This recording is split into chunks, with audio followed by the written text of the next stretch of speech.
Good morning, everyone. Hope you're having a fantastic day. Coffee time. Yes, it is. I thought I'd share a story with you today.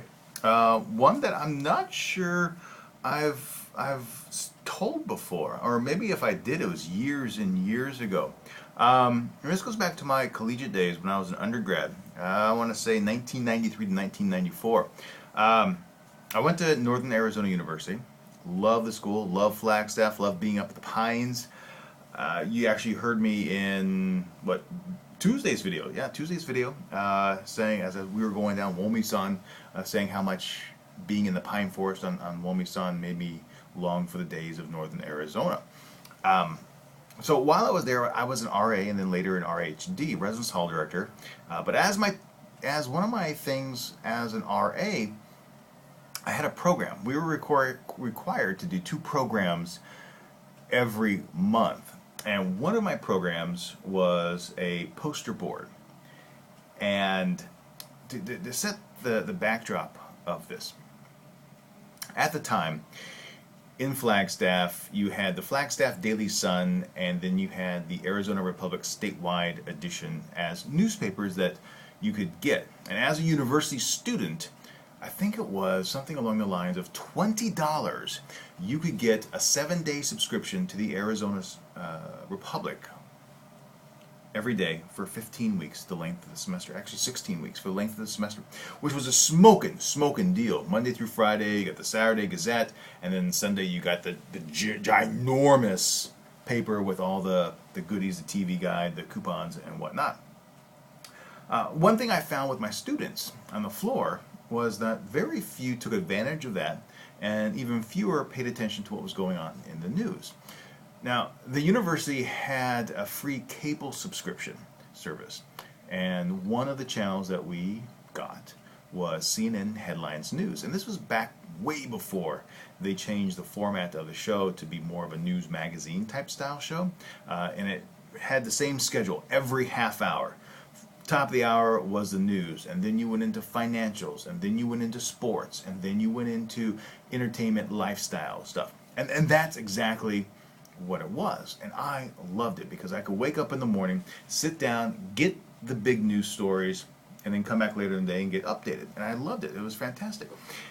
And I was amazed that since my students weren't taking advantage of the cheap newspaper offerings, and they weren't taking advantage of this concise half hour throughout the day, 24 hours a day news service, they really weren't staying more informed about what was going on. So I started to look at ways I could share information. So I came up with just essentially a one-page document that I would post on the two bulletin boards in my hallway. I had 40-something residents in the hall, 20 rooms, and I had two bulletin boards. So what I would do every morning is get up, watch CNN, and write down the key headlines and a little bit about it, what was going on, to explain a little bit more, as a way to kind of get some interest in what was going on in our world. So every day I would do that, Monday through Friday. Get up, sit at the computer, watch CNN, type away. Oh, this is what's going on, this is what's going on, this is going on. And I had a rule. I would do this every day, Monday through Friday, except on holidays or if I was sick. And the funny thing is that originally I wasn't really sure if it was really taking off.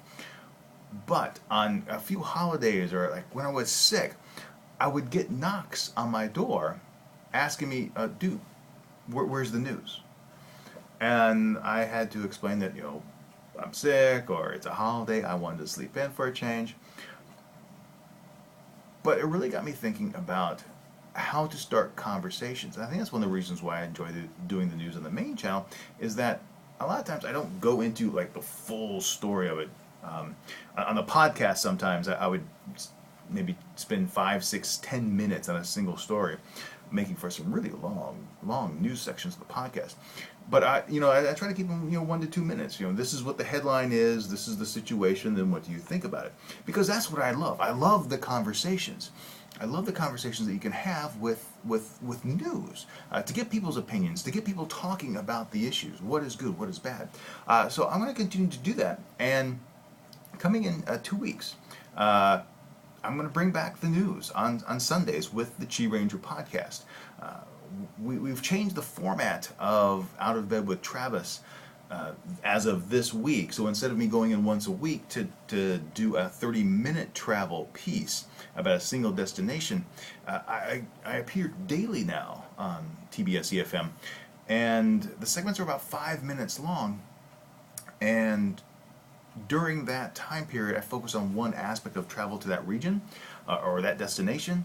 And then next week we pick a new topic, and it's a lot of fun.